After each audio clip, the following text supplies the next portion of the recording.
Les frères, comme vous savez, le prophète sallallahu alayhi wa sallam, il est né en 571. Aujourd'hui, à titre d'exemple, on est en 2023. Le prophète, il est né en 571. Lorsqu'il est né, il n'avait pas de père. Son père avait déjà rendu l'âme. Il a grandi à peu près jusqu'à ses 6 ans auprès de sa mère, mais à ses 6 ans, sa mère, elle a rendu l'âme aussi. Ça veut dire que déjà tout petit, le prophète, il était orphelin. Alayhi salatu wassalam. Il était orphelin.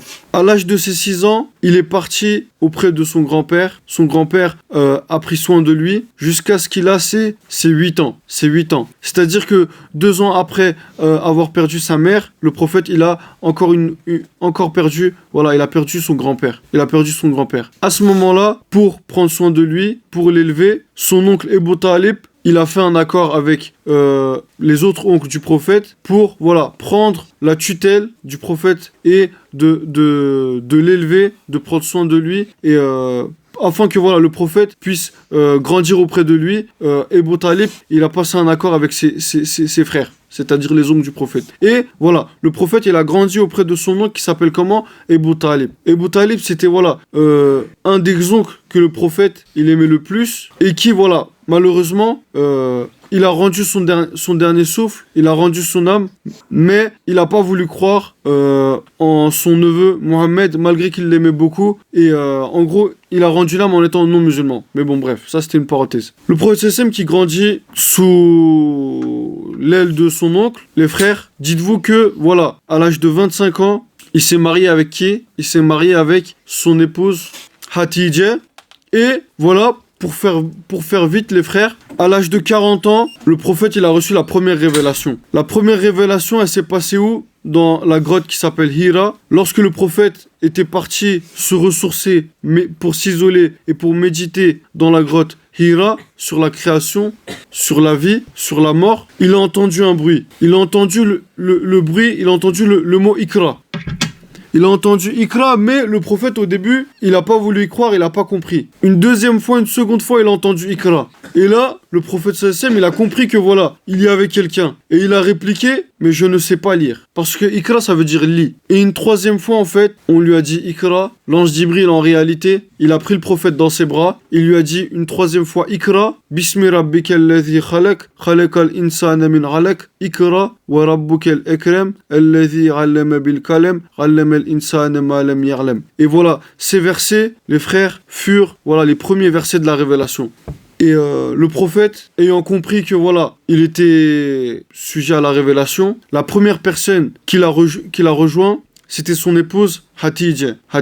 Il dit à son épouse Hatidja, oh Hatidja, couvre-moi. Et son épouse le couvre avec une couverture, lui apporte une couverture. Et il explique ce qui lui est arrivé dans la grotte Hira, là où il pensait être tout seul. Il a entendu, voilà, l'ange Jibril qui lui a révéler les premiers versets venant d'Allah, Jalla Jalalu. Et le prophète qui a reçu les premiers versets, les frères, lorsqu'il a raconté ça à Hatidja, la réponse de Hatidja a été « Oh Mohammed, ya Mohammed, depuis toujours, je savais que tu n'étais pas comme les autres. Certes, voilà, le prophète c'est un être humain, mais tu n'étais pas, voilà, du commun des mortels. Tu as toujours eu, voilà, des signes auprès de toi qui m'ont toujours fait croire et dire que, voilà, tu n'étais pas une personne sans importance. Et ce qui vient de t'arriver, sache que moi, j'y crois. Au départ, le prophète, il se disait, est-ce que peut-être j'ai été attaqué par des démons ou j'ai été, voilà, tourmenté par des démons? Mais son épouse Hatidja l'a réconforté, l'a rassuré et lui a affirmé, voilà, je sais que, voilà,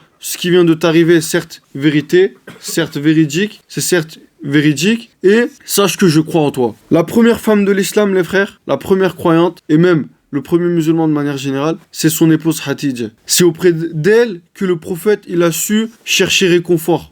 À ce moment-là, le prophète, voilà, il a compris qu'il avait une grande mission. On va essayer de faire vite. Le prophète, petit à petit, il invite les gens à croire en Allah. Et il commence par son entourage. Il commence avec son meilleur ami, Abu Bakr, radiyallahu anhu. Et lorsqu'il part le voir, et qui lui raconte les versets qui lui ont été révélés, regardez ce qu'il dit Abu Bakr. Il lui dit: oh Mohammed, ya Mohammed, moi je crois en toi, moi je crois en toi. Mais est-ce que tu peux me montrer un signe qui va me réconforter, me renforcer dans ma croyance, dans ma foi en toi et dans ma foi en Allah? Et à ce moment-là, regardez la réponse du prophète. Le prophète, il dit à Abu Bakr: oh Abu Bakr, tu te rappelles de telle personne qui dans le passé t'avait parlé du dernier des messagers qui s'apprêtait à arriver? Te rappelles-tu de voilà cette même personne qui t'avait confié une lettre, et dans cette lettre-là, voilà, il parlait voilà du dernier des messagers qui allait arriver. Et là, Abou Bakr, qui savait qu'il était tout seul à ce moment-là et que le prophète Mohammed n'était pas auprès de lui ce jour-là, et qu'à aucun moment il ne lui avait parlé et confié cet événement, cette histoire, il a compris que voilà, le prophète, il avait réellement reçu la révélation, et que voilà, il pouvait pas savoir ça de lui-même, et que c'est Allah qui lui révélait, qui lui envoyait la révélation. Abou Bakr, ça a été voilà, parmi les hommes, le premier des croyants. Ensuite, parmi les enfants, la première a été bien évidemment des croyantes, a été bien évidemment sa fille Fatima.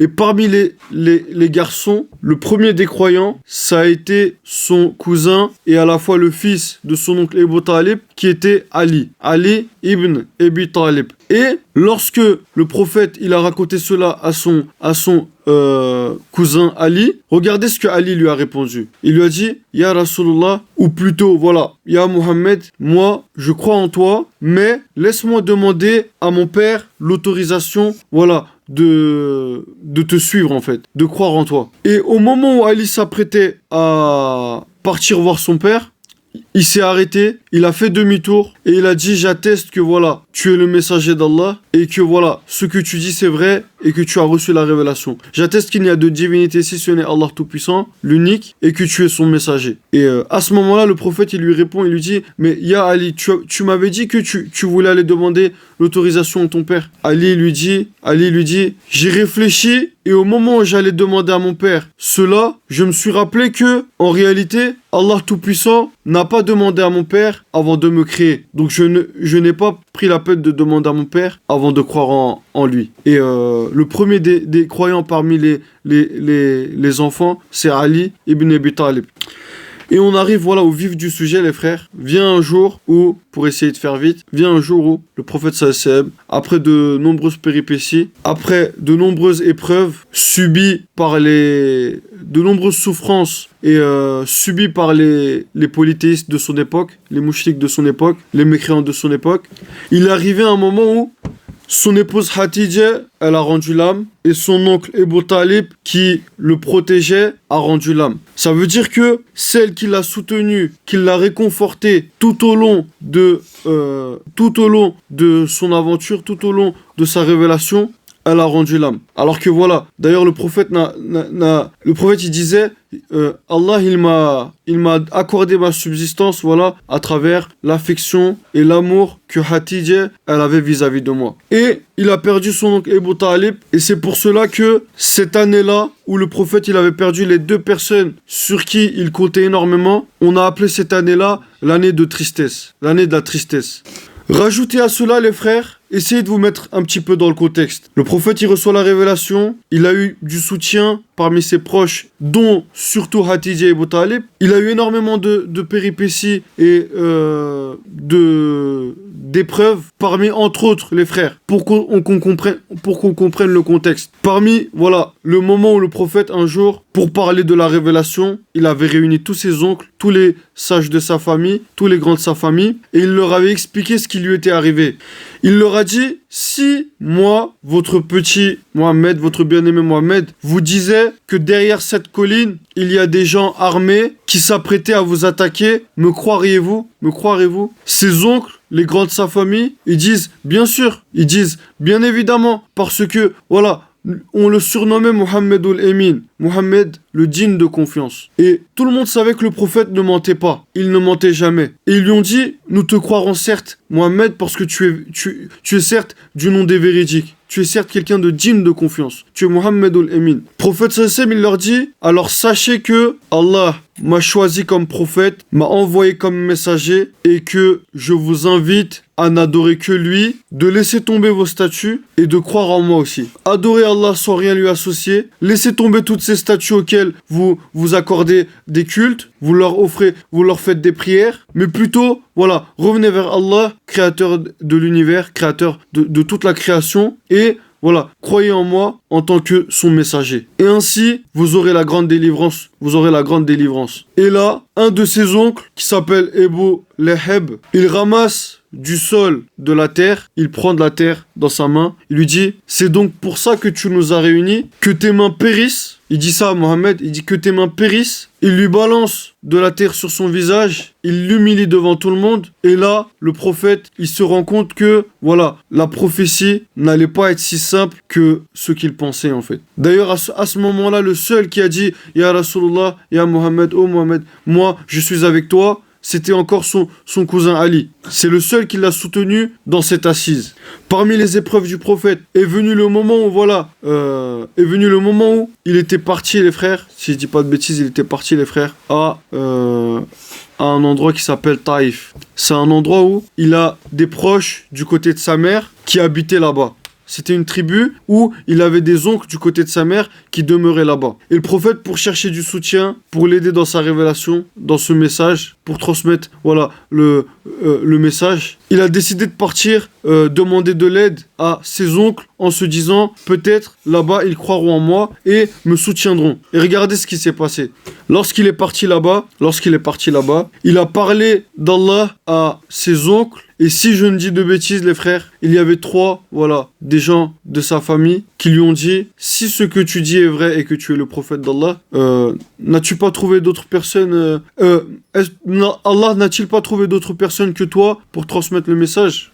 En tout cas, les frères, ce qui s'est passé à la fin de la discussion, à la fin de cet événement, les oncles du prophète, les gens sur qui il espérait avoir du soutien et de l'aide, ils ont dit aux enfants des habitants de Taïf de caillasser et de chasser le prophète loin de la ville. Et c'est ce qui a été fait. Ils l'ont chassé avec des pierres.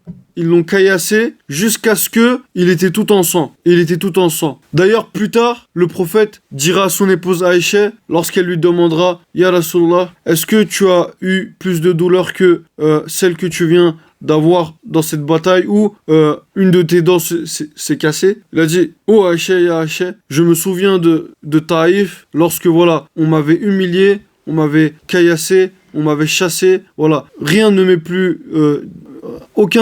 rien ne m'a été plus difficile que ce jour-là, que ce moment-là. Donc un deuxième événement, les frères, qui est Taïf. Et plusieurs et maintes épreuves, le prophète, il a dû endurer. On revient à la mort de son oncle Ebu Talib et de son épouse Khadija. Rajoutez à cela, les frères, dans cette année de tristesse, pendant 6 mois, Allah a coupé la révélation. Imaginez-vous, vous avez perdu vos deux proches qui vous soutenaient le plus, et Allah Tout-Puissant arrête de vous envoyer son ange Jibril, son messager Jibril, il arrête de vous transmettre la révélation. Le prophète Sessem, il était très triste à cette idée-là, au fait que depuis des mois, Allah ne lui envoyait pas de signe, et que, il se sentait tout seul, abandonné. Et regardez les frères, à ce moment-là, après ces 6 mois passés, Allah il envoie l'ange Jibril voir le prophète dans une nuit, alors qu'il était à la Mecque encore, pour partir faire ce qu'on appelle Al-Isra ou Al-Miraj, c'est-à-dire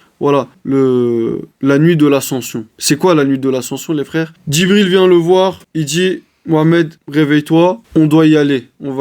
Jibril, il a avec lui une monture qui s'appelle, si je dis pas de bêtises, Burak. Et cette monture-là se déplace à une vitesse inimaginablement, à une vitesse inimaginable. C'est-à-dire que, je dirais pas de bêtises si je vous dis que elle se déplaçait tellement vite que, imaginez, on regarde le plus loin possible. Au moment où nous on regarde le plus loin possible, cette monture-là, elle fait déjà cette distance. Elle accomplit déjà cette distance. Le prophète, il essaie de monter sur Burak pour partir. Burak ne se laisse pas faire. Jibril, il dit à Burak, est-ce que tu sais c'est qui? C'est Mohammed, c'est Rasulullah que tu essaies d'empêcher de monter sur ton dos. À ce moment-là, Burak se calme, laisse le prophète monter sur son dos et avec Jibril, ils partent jusqu'à Jérusalem, Mesjid al-Aqsa. Là-bas, les frères, pour essayer de faire vite, le prophète Sessem, il fait une prière. et à ce moment-là, il monte avec Jibril alayhi salam jusqu'à ce qu'il dépasse le premier ciel. Comme vous savez, Allah il a créé l'univers composé de 7 cieux. Le premier ciel, c'est la Voie lactée. C'est l'univers qu'on connaît. Ça, c'est le premier ciel. Le deuxième ciel, il est encore après. Ensuite, il y a le troisième ciel, le quatrième, le cinquième, le sixième, le septième. Et sachez que entre chacun de ces 7 cieux, entre chaque ciel, la distance est comparable à celle la grandeur et la distance est comparable à celle d'un grain de sable, voilà, dans le désert. Djibril et le prophète, ils dépassent le premier ciel, le deuxième, le troisième, le quatrième, le cinquième, le sixième, le septième, jusqu'à ce qu'ils arrivent à un endroit qui s'appelle Sidret Muntaha, si je dis pas de bêtises. Et dites-vous que, voilà, à chaque ciel, le prophète Rasulullah, il rencontre les autres prophètes. Il a rencontré entre autres Adem, il a rencontré Idriss, si je dis pas de bêtises, Moussa, Issa. Chaque ciel, il rencontrait des prophètes. Il arrive à Sidret Muntaha et à un moment, ils arrivent à un endroit où il y a un ange gardien qui protège une porte. Djibril, il vient, il dit, voilà, moi je sais que j'ai pas le droit de passer, mais lui, c'est Rasulullah, il a la permission. À ce moment-là, l'ange, lorsqu'il entend cela, il laisse le prophète passer cette porte, mais de toute la création, de tous les hommes, de tous les prophètes, seul lui, il a eu cette permission et il a eu cet honneur. Il rentre, les frères, il passe par cette porte. Et à ce moment-là, il rencontre Allah Tout-Puissant. Allah Tout-Puissant. Bien sûr, Allah n'est pas confiné dans un espace. Allah n'est pas comparable à sa création. Le Créateur n'est pas comparable à sa création.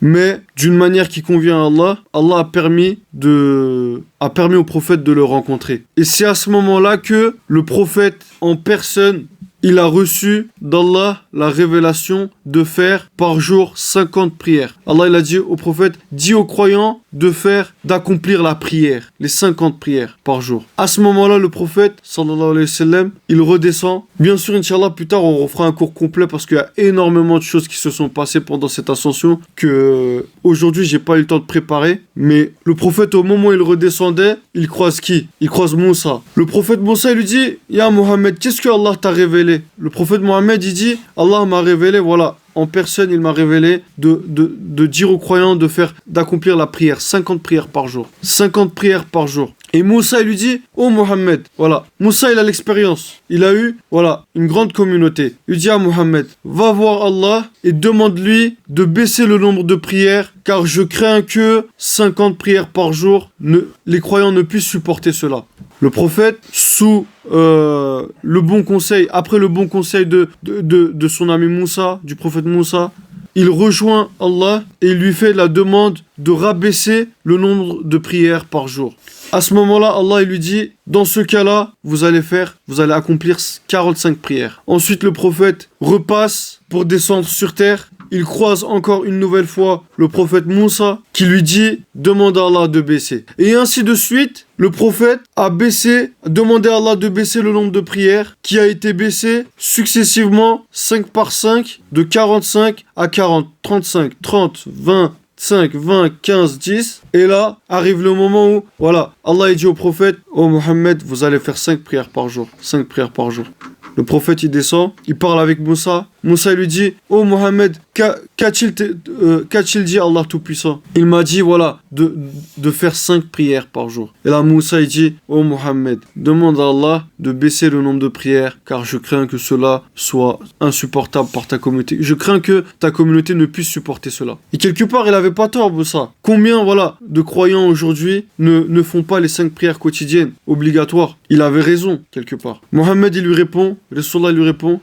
je suis gêné à l'idée de demander encore une nouvelle fois une réduction du nombre de prières auprès d'Allah. Et après cela, le nombre de prières obligatoires est resté de 5. Et bien sûr, Allah il a dit au prophète, dans ma science infinie, je savais que vous alliez accomplir 5 prières par jour. Donc sache que pour 5 prières que vous allez faire, je vous donnerai la récompense de 50 prières. 50 prières. Ça veut dire celui qui fait ces 5 prières obligatoires aura la récompense de 50 prières. Rasulullah il revient, il raconte ce qui s'est passé aux gens de sa tribu, aux Mécois. Les Mécois, ils disent, ça y est, voilà, la preuve que Mohammed est fou. Il commence à dire que il est parti voir Allah, qu'il a parlé avec les prophètes, qu'en une nuit, il est parti d'ici jusqu'à Jérusalem. Ça y est, on a la preuve que Mohammed est fou. Venez, on va aller raconter ça à son meilleur ami Abu Bakr pour qu'il se désavoue enfin de son meilleur ami Mohammed. Il raconte, ils partent voir ils partent voir Abu Bakr. Abu Bakr, vous savez qu'est-ce qu'il leur dit? Si c'est Mohammed qui dit cela, c'est que c'est la vérité. Moi, je crois que Mohammed, il reçoit la révélation d'Allah en personne. Et vous pensez que je ne vais pas croire à ces choses-là qu'il vous a racontées? Sachez que moi, j'y crois. Mais, il y a eu, une discorde. Il y en a beaucoup qui n'ont pas voulu croire en lui et lui ont demandé des preuves. Apporte-nous des preuves. Prouve-nous que tu as réellement fait cela. Et là, le prophète, il leur dit, quand je suis parti faire ce voyage, j'ai vu des personnes avec une monture qui partaient vers Jérusalem. Sachez que, ils ne tarderont pas à revenir. De 1. Donc déjà, s'il ment, si personne revient, c'est que c'est un menteur. Donc déjà, première chose. Deuxième chose, il dit, j'ai vu à Jérusalem, il a donné la description de comment était Jérusalem. C'était comment là-bas? Il a donné une description précise. Et là, les gens, ils sont allés voir des personnes qui étaient déjà parties à Jérusalem et ils lui ont demandé la véracité des propos du prophète et ils ont attesté que tout ce que le prophète y disait, c'était la vérité. Que c'était vraiment comme il l'a décrit, d'une part. D'autre part, à l'aube, le prophète, il a dit, à l'aube, vous verrez que ceux que j'ai vus en train de partir là-bas, ils vont revenir. Et qu'est-ce qui s'est passé à l'aube, mes frères? Les voyageurs, ils sont revenus et ils étaient, exactement comme le prophète les avait décrits. Ils avaient une monture avec eux, ils étaient tel nombre, ils étaient,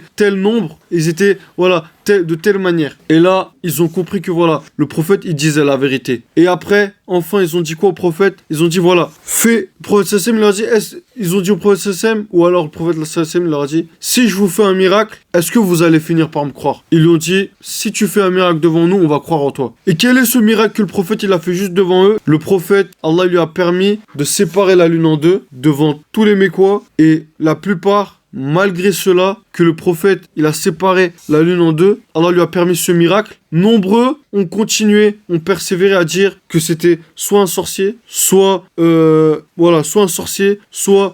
avait pactisé avec des démons, soit ceci, soit cela. Certains ont cru, mais nombreux, ils ont toujours pas voulu croire.